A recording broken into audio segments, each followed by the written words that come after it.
কোনো কাজ করতে গেলে আমরা প্রথমেই একটা উদ্দেশ্য ভেবে নিই, তাই কি না? যে আমরা কাজটি কি উদ্দেশ্যে করব, আমরা কাজটি কেন করব, তাই তো? যেমন তোমরা আমার কাছে কোচিং নিচ্ছ, তো তোমাদের উদ্দেশ্য কি? তোমাদের উদ্দেশ্য হচ্ছে তোমরা এসএসসি পরীক্ষায় বসবে, তাই তো? এসএসসি পরীক্ষায় পাশ করে স্কুল শিক্ষকতার চাকরি পেতে চাও, তাহলে এই হচ্ছে তোমাদের উদ্দেশ্য, তাই তো? এবার উদ্দেশ্য ঠিক করার পর কাজটি করার জন্য, তাহলে তোমাদের কাজ কি? পড়াশোনা করা, তাই তো? তো কাজটি করার জন্য আমরা প্রত্যেকেই মনে মনে একটা সিস্টেম, রুলস রেগুলেশন ভেবে নিয়েছো, তাই কি না? যে কতক্ষণ পড়বে, কিভাবে পড়বে, দিনের কোন সময়ে পড়বে, তাই তো? তাহলে প্রথমে আমরা কি করি? কোনো কাজ করতে গেলে প্রথমে আমরা উদ্দেশ্য ঠিক করি, তাই তো? এবার উদ্দেশ্য ঠিক করার পরে কি করি? উদ্দেশ্য ঠিক করার পর আমরা কাজটি কিভাবে করব, তাই তো? তার একটা পরিকল্পনা করি বা তার একটা নিয়ম নীতি তৈরি করি, তাই তো? তাহলে এই রুলস রেগুলেশন তৈরি করার পরে আমরা আসল কাজটি করতে শুরু করি। মানে তোমরা এই যে ভেবে নিয়েছো, এবার ভেবে নেওয়ার পরে তোমাদের আসল কাজ, তোমরা পড়াশোনা শুরু করেছো। তাহলে কোনো কাজ করতে গেলে প্রথমে উদ্দেশ্য, তারপর রুলস রেগুলেশন বা নিয়ম নীতি ঠিক করার পর কাজটি শুরু করতে হয়, তাই তো? তো ঠিক একইভাবে আমরা প্রথমে এই WTO এর কি উদ্দেশ্য কি জেনেছি, তাই তো? এরপরে WTO এর কি প্রিন্সিপাল বা নিয়ম নীতিগুলি জেনেছি, তাই তো? আর আজকের ক্লাসে আমরা WTO এর কার্যাবলী বা ফাংশন সম্পর্কে জান। তাহলে উদ্দেশ্য অনুযায়ী যেহেতু কোনো কাজ সম্পন্ন হয়, তাই উদ্দেশ্য ও কাজের মধ্যে কি একটা গভীর সম্পর্ক থাকবে, তাই কি না? তাই আমরা WTO এর উদ্দেশ্য আলোচনা করতে গিয়ে যে পয়েন্টগুলো পড়েছিলাম, WTO এর কাজের ক্ষেত্রেও কিন্তু আমরা যখন WTO এর কাজ আলোচনা করব তখন কিন্তু সেই পয়েন্টগুলো আসবে। এবার আমরা দেখে নিই, চলো, যে WTO কি কি কাজ সম্পাদন করে, অর্থাৎ ফাংশনস অফ WTO। দেখো, WTO এর একটি গুরুত্বপূর্ণ কাজ হচ্ছে বিশ্ব বাণিজ্য চুক্তি পরিচালনা করা। এটা আমরা উদ্দেশ্য পড়তে গিয়ে বা উদ্দেশ্য আলোচনা করতে গিয়েই জেনেছি, তাই কিনা? কিরকম? যে আন্তর্জাতিক বাণিজ্য পরিচালনা করতে গিয়ে WTO কিছু রুলস রেগুলেশন ঠিক করে, তাই তো? রুলস রেগুলেশন নির্ধারণ করে। WTOর সদস্য সব দেশগুলিকেই সেই রুলস রেগুলেশন মেনে চলতে হয়, তাই তো? আবার কি বলেছিলাম যে দুটি দেশের মধ্যে যখন আন্তর্জাতিক বাণিজ্য হয়, বাণিজ্য হলে কিছু চুক্তি সম্পাদিত হয়, তাই তো? তো সেই চুক্তি সম্পাদন করার জন্য WTO অ্যাডমিনিস্ট্রেটর বা কি প্রশাসক হিসাবে কাজ করে। এরপর দেখো, WTO এর আরেকটি গুরুত্বপূর্ণ কাজ হচ্ছে আলোচনার মঞ্চ প্রদান করা বা ফোরাম ফর ট্রেড নেগোসিয়েশন। কিরকম? দেখো, যে দুটা দেশের মধ্যে যখন আমদানি রপ্তানি বাণিজ্য হয়, তো বাণিজ্য করতে গেলে কি হয়? চুক্তি সম্পাদনের প্রয়োজন হয়, তাই তো? এবার এই চুক্তি সম্পাদন কি হয়? চুক্তি সম্পাদন করার সময় বহু আলোচনা করতে হয়, তাই তো? নেগোসিয়েশন করতে হয়। পাতি বাংলায় দুটি দেশ দরদাম করে, ঠিক আছে?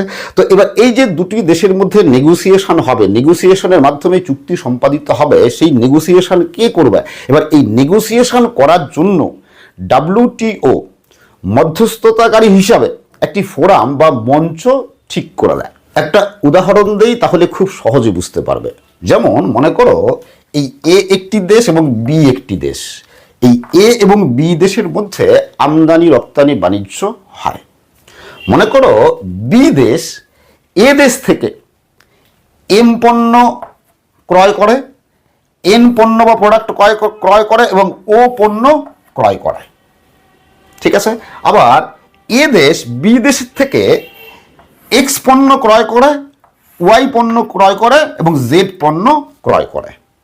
ক্লিয়ার? দেখো, এবার এ দেশ কি করেছে?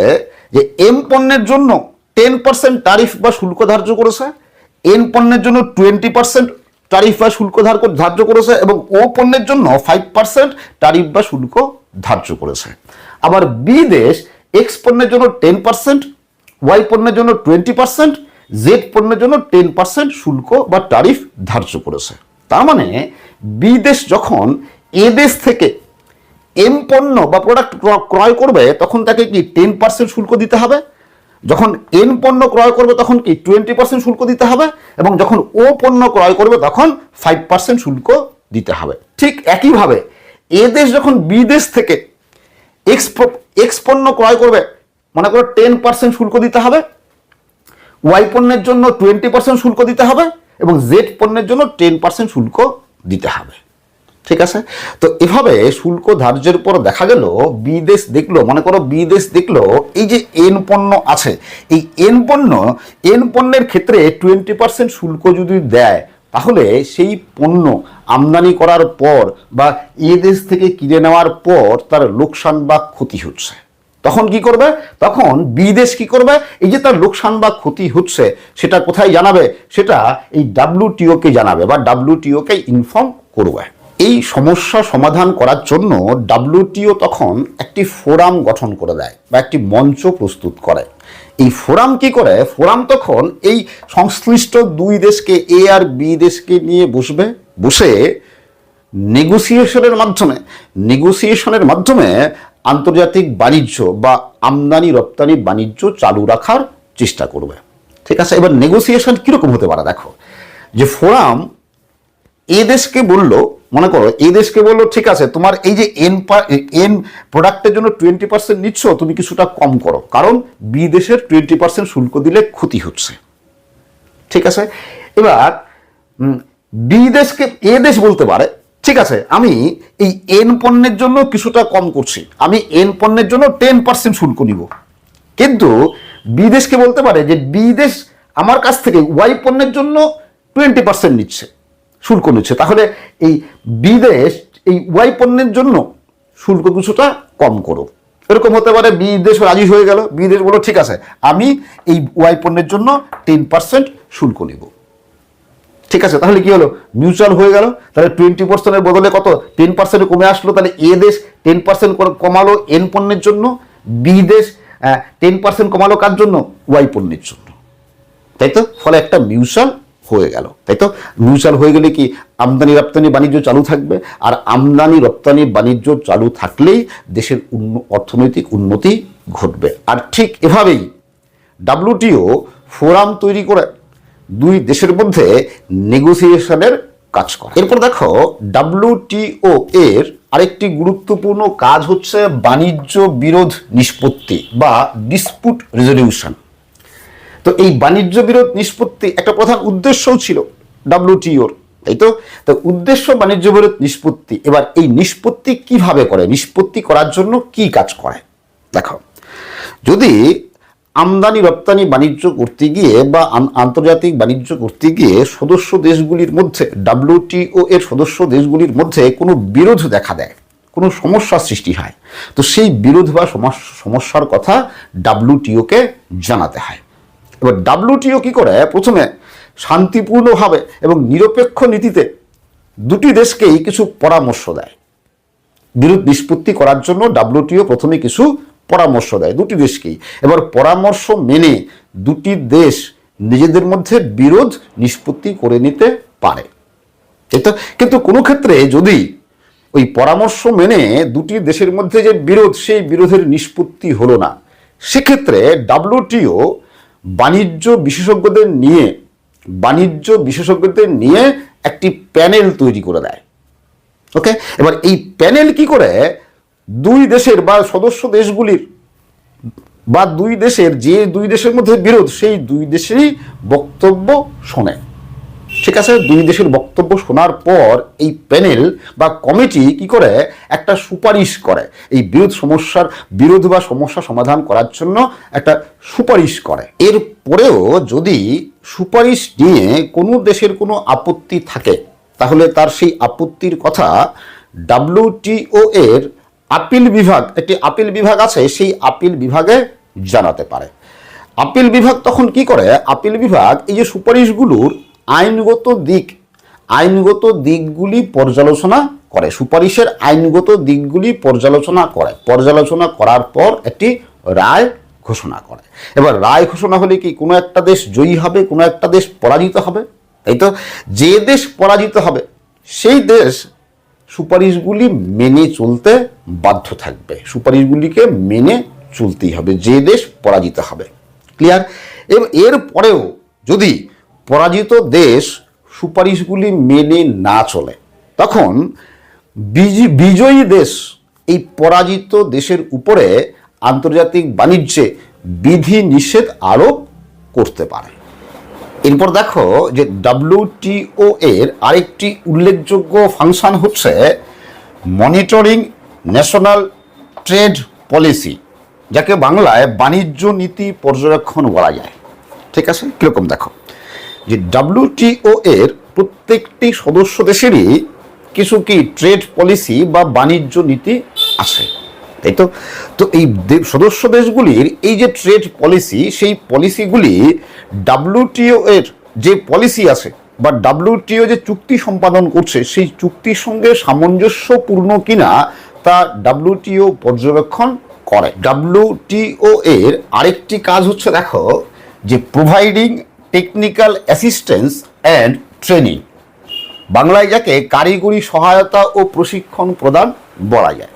কীরকম দেখো যে WTO অনুন্নত ও উন্নয়নশীল দেশগুলিকে আরও বেশি করে আন্তর্জাতিক বাণিজ্যে অংশগ্রহণ করার ক্ষমতা বৃদ্ধি করার জন্য, কি বলছি, আন্তর্জাতিক বাণিজ্যে অংশগ্রহণ করার ক্ষমতা বৃদ্ধির জন্য এই কারিগরি সহায়তা ও প্রশিক্ষণ প্রদান করে।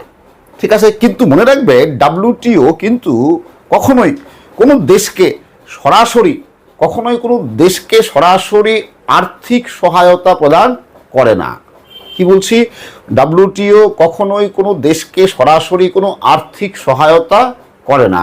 আর্থিক সহায়তা করে কে?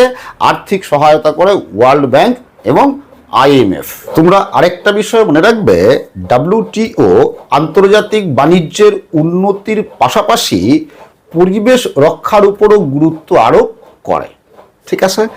পরিবেশ রক্ষার জন্য WTO এই সাস্টেনেবল ডেভেলপমেন্ট বা স্থিতিশীল উন্নয়নের উপর জোর দেয়।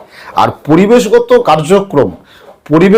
কার্যক্রম পরিচালনা করার জন্য WTO এই committee on trade and environment বা সংক্ষেপে CTE নামে একটি কমিটি গঠন করেছে। এরপর দেখো WTO এর আরেকটি কাজ হচ্ছে cooperating with other international organisation, অর্থাৎ অন্যান্য আন্তর্জাতিক সংস্থার সঙ্গে সহযোগিতা।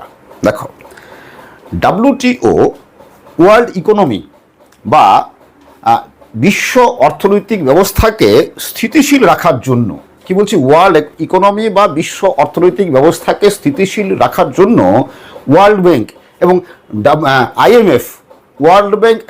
IMF এর সঙ্গে সহযোগিতা করে বা সহযোগী হিসাবে কাজ করে। এবার আমরা IMF এবং ওয়ার্ল্ড ব্যাংক সম্পর্কে সংক্ষেপে জেনে নিই। চলো দেখো, IMF অর্থাৎ ইন্টারন্যাশনাল মানিটারি ফান্ড, আর এই যে ওয়ার্ল্ড ব্যাংকের প্রাতিষ্ঠানিক নাম হচ্ছে international bank for reconstruction and development, মানে সংক্ষেপে IBRD।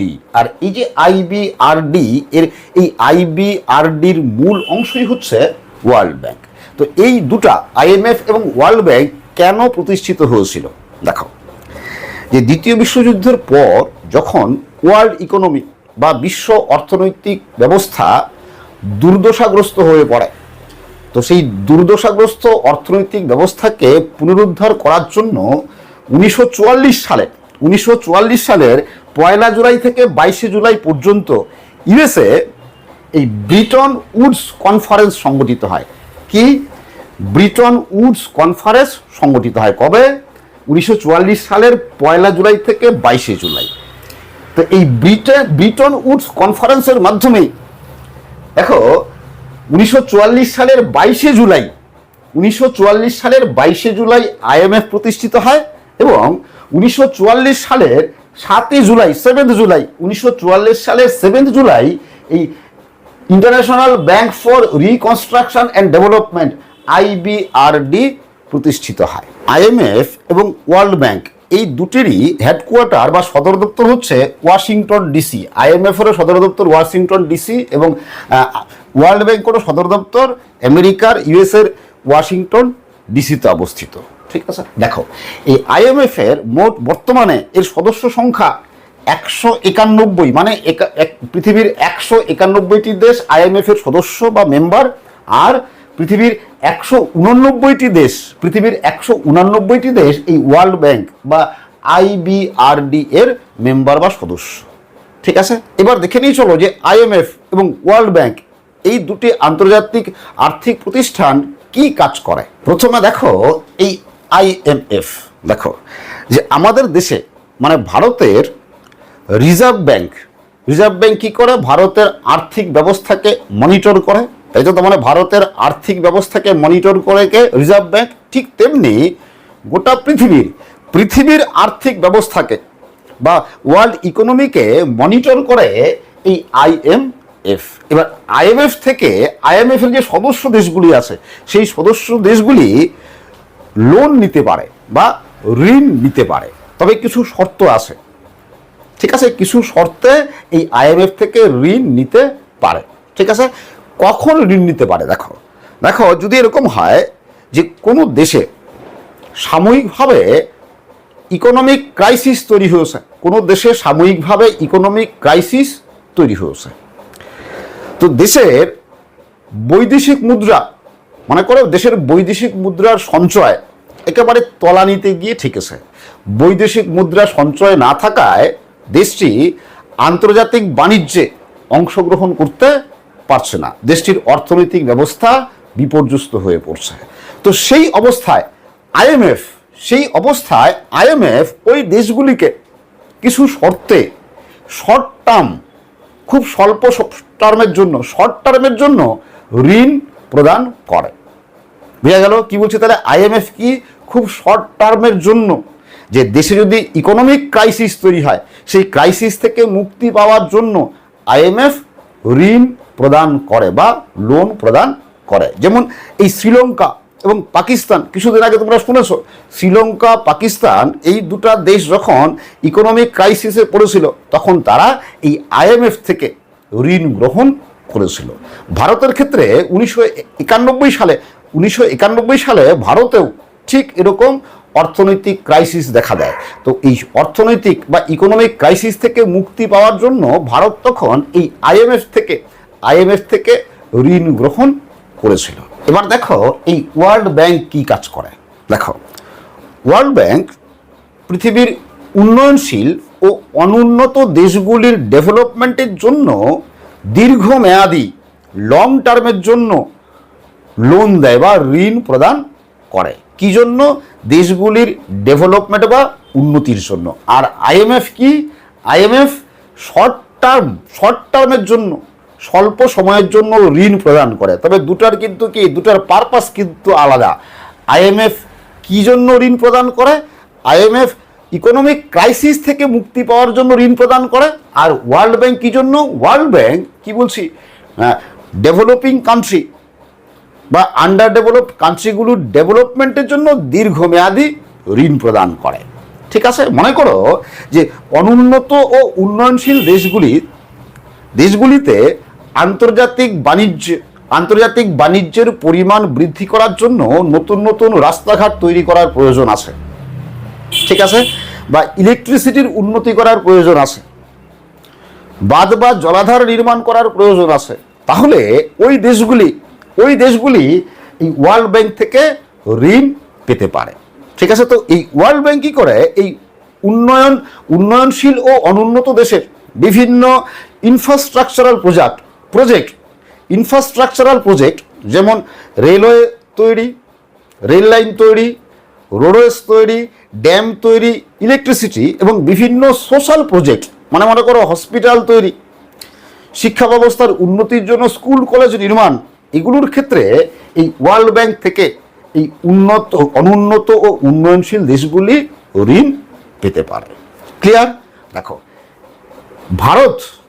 ভারত হচ্ছে ওয়ার্ল্ড ব্যাংকের, বর্তমানে ভারত হচ্ছে ওয়ার্ল্ড ব্যাংকের বা বিশ্ব ব্যাংকের সর্বোচ্চ বা সবচেয়ে বেশি ঋণ গ্রহণকারী দেশ। 2022 সালের হিসাব অনুযায়ী ভারতে এই ওয়ার্ল্ড ব্যাংকের কাছে ঋণের পরিমাণ হচ্ছে $38.30 বিলিয়ন। ঠিক আছে। আর এই IMF এর কাছে সর্বোচ্চ ঋণ গ্রহণকারী দেশ হচ্ছে আর্জেন্টিনা, ইউক্রেন এবং মিশর। এই তথ্যগুলো কিন্তু খুব ভালো করে মনে রাখবে। এবার আমরা দেখে নিই চলো যে WTO তার কার্যাবলী সম্পাদন করার জন্য WTO এর কি ধরনের গঠনতন্ত্র আছে বা স্ট্রাকচার অফ WTO। ঠিক আছে, দেখো WTO এর হাইয়েস্ট অথরিটি বা হাইয়েস্ট অথরিটি বা সর্বোচ্চ বডি হচ্ছে মিনিস্টেরিয়াল কনফারেন্স বা মন্ত্রী পর্যায়ের সম্মেলন। ক্লিয়ার? দেখো এটা কিন্তু প্রশ্ন হতে পারে। তো এই মন্ত্রী পর্যায়ের সম্মেলন কাদের নিয়ে গঠিত হয়? দেখো যে WTO এর যে সদস্য দেশগুলি আছে সেই সদস্য দেশগুলির বাণিজ্য মন্ত্রীদের নিয়ে বা তাদের প্রতিনিধিদের নিয়ে, প্রত্যেকটি সদস্য দেশের বাণিজ্য মন্ত্রী বা তার প্রতিনিধিদের নিয়ে এই মিনিস্টেরিয়াল কনফারেন্স অনুষ্ঠিত হয়। এই মিনিস্টেরিয়াল কনফারেন্স প্রতি 2 বছর অন্তর অন্তর অনুষ্ঠিত হয়। খুব ভালো করে মনে রাখবে, মিনিস্টেরিয়াল কনফারেন্স বা মন্ত্রী পর্যায় সম্মেলন প্রতি 2 বছর অন্তর সংগঠিত হয়। ঠিক আছে, বা অনুষ্ঠিত হয়। লাস্ট হয়েছিল, যে এই মিনিস্টেরিয়াল কনফারেন্স হয়েছিল সেটা ছিল 13th মিনিস্টেরিয়াল কনফারেন্স। কোথায় হয়েছিল মনে রাখবে? হয়েছিল 2024 সালের 26 ফেব্রুয়ারি থেকে 2 মার্চ পর্যন্ত UAE এর আবুধাবিতে এই লাস্ট মানে 2024 সালের 26 ফেব্রুয়ারি থেকে 2 মার্চ পর্যন্ত 13তম মিনিস্ট্রিয়াল কনফারেন্স অনুষ্ঠিত হয়েছিল। এর পরেরটা মানে 2 বছর পরে হবে, তাই তো কিনা? এর পরের যে কনফারেন্স কবে হবে? 2 বছর পরে হবে, তাই তো? কোথায় হবে? নেক্সট কনফারেন্স হবে 14তম 14th কনফারেন্স, তাই তো? এই 14th কনফারেন্স হবে, দেখো 2026 সালের 26 মার্চ থেকে 29 মার্চ পর্যন্ত। কোথায় হবে? কোন দেশে? ক্যামেরুনে অনুষ্ঠিত হবে। এবার দেখো এই মিনিস্টেরিয়াল কনফারেন্স কি কাজ করে। দেখো এই মিনিস্টেরিয়াল কনফারেন্স যেহেতু হাইয়েস্ট অথরিটি, ফলে আন্তর্জাতিক বাণিজ্য সম্পর্কিত যা কিছু রুলস রেগুলেশন, আন্তর্জাতিক বাণিজ্যের চুক্তি সম্পর্কিত যা কিছু নিয়ম নীতি, চুক্তি সম্পাদন, সব কিছুর ক্ষেত্রে ডিসিশন নেয় বা সিদ্ধান্ত গ্রহণ করে হচ্ছে এই মিনিস্টেরিয়াল কনফারেন্স। এক কথায় আন্তর্জাতিক বাণিজ্য সম্পর্কিত যা কিছু রুলস রেগুলেশন, নীতি, চুক্তি যা কিছু আছে তার সব কিছুর সিদ্ধান্ত গ্রহণ করে এই মিনিস্টেরিয়াল কনফারেন্স।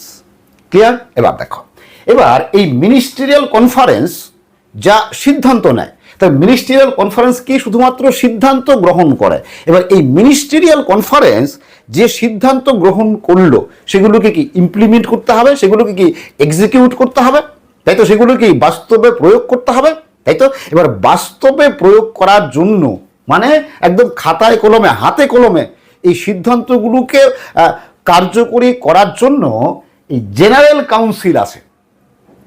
ঠিক আছে, কি আছে? General council. তাহলে জেনারেল কাউন্সিলের কাজ কি? জেনারেল কাউন্সিলের কাজ হচ্ছে যে এই যে মিনিস্টেরিয়াল কনফারেন্সে যে সিদ্ধান্ত গ্রহণ করা হয় সেই সিদ্ধান্তগুলিকে কার্যকর করে, তাই তো? তো এই জেনারেল কাউন্সিলও কি বলতো, যতগুলো সদস্য দেশ আছে সব সদস্য দেশের প্রতিনিধি এই জেনারেল কাউন্সিলে থাকে। ঠিক আছে, জেনারেল কাউন্সিলে থাকে এবং এই জেনারেল কাউন্সিল জেনেভাতে রেগুলারলি মিলিত হয়ে এই মন্ত্রী পর্যায়ের সম্মেলনে যে সিদ্ধান্ত গ্রহণ করা হয় সেই সিদ্ধান্তগুলোকে কার্যকর করার জন্য কাজ করে। ক্লিয়ার? এবার দেখো, এবার এই জেনারেল কাউন্সিলকে হেল্প করার জন্য আরো 2টা আলাদা বিভাগ আছে। একটা হচ্ছে দেখো যে ডিসপুট সেটেলমেন্ট বডি বা DSB। বুঝতেই পারছো, এরা কি বাণিজ্য বিরোধ থাকলে বাণিজ্য বিরোধ নিষ্পত্তি করে দেয়। বাণিজ্য বিরোধ নিষ্পত্তি করে কি করে? এই জেনারেল কাউন্সিলকে রিপোর্ট করে, তাই তো? আরেকটা আছে ট্রেড পলিসি রিভিউ বডি বা TPRB। বুঝতেই পারছো যে বাণিজ্যিক চুক্তি বা যে পলিসিগুলো আছে সেগুলো রিভিউ করার পরে রিভিউ থেকে যা সুপারিশ বেরিয়ে আসে সেগুলো কি করে? এই জেনারেল কাউন্সিলকে জানায়। এরপর দেখো, এই যে জেনারেল কাউন্সিল বা সাধারণ পরিষদ আছে, এই সাধারণ পরিষদ 3টা কাউন্সিলে ভাগ হয়ে কাজ করে। একটা হচ্ছে দেখো যে গুডস কাউন্সিল, এটা বুঝতেই পারছো, গুডস কাউন্সিল, তাহলে এ কি করে, গুডস পণ্যদ্রব্য, তাই তো। তাহলে এই মিনিস্ট্রিয়াল কনফারেন্সে পণ্যদ্রব্য সম্পর্কিত যা নীতি বা রুলস রেগুলেশন তৈরি করে, গুডস কাউন্সিল কি করে, সেগুলোকে এক্সিকিউট করে, তাই তো, সেগুলোকে বাস্তবে ইমপ্লিমেন্ট করে। ওকে, ঠিক একই রকম সার্ভিস কাউন্সিল, তাহলে সার্ভিস কাউন্সিলের কাজ কি, যে পরিষেবা সংক্রান্ত যেসব সিদ্ধান্ত গৃহীত হয়, তাই তো, আন্তর্জাতিক বাণিজ্যের ক্ষেত্রে, পরিষেবা বাণিজ্যের ক্ষেত্রে যেসব সিদ্ধান্ত গৃহীত হয়, সেই সিদ্ধান্তগুলোকে এই সার্ভিস কাউন্সিল কি এক্সিকিউট করে, তাই তো। আর ট্রিপস কাউন্সিল, TRIPS, দেখো ট্রিপস কাউন্সিলের ফুল ফর্ম হচ্ছে দেখো যে trade related aspect of intellectual property rights, মানে মেধাস্বত্ব, তাই তো। তো এই মেধাস্বত্ব বাণিজ্যের ক্ষেত্রে যে সিদ্ধান্ত গ্রহণ করে এই মিনিস্ট্রিয়াল কনফারেন্স, সেই সিদ্ধান্তকে এক্সিকিউট বা কার্যকরী করে কি এই TRIPS কাউন্সিল। ক্লিয়ার? এবার এগুলোর আন্ডারে আরও অনেক বিভাগ আছে, তো তোমাদের আর ডিটেলসে জানার প্রয়োজন নেই, এইটুকু জানলেই হবে। তো আশা করি তোমরা বুঝতে পেরেছো। আজকের ক্লাস আমি এখানেই শেষ করছি। তোমরা সবাই ভালো থাকবে, সুস্থ থাকবে, আবার দেখা হবে পরের ক্লাসে।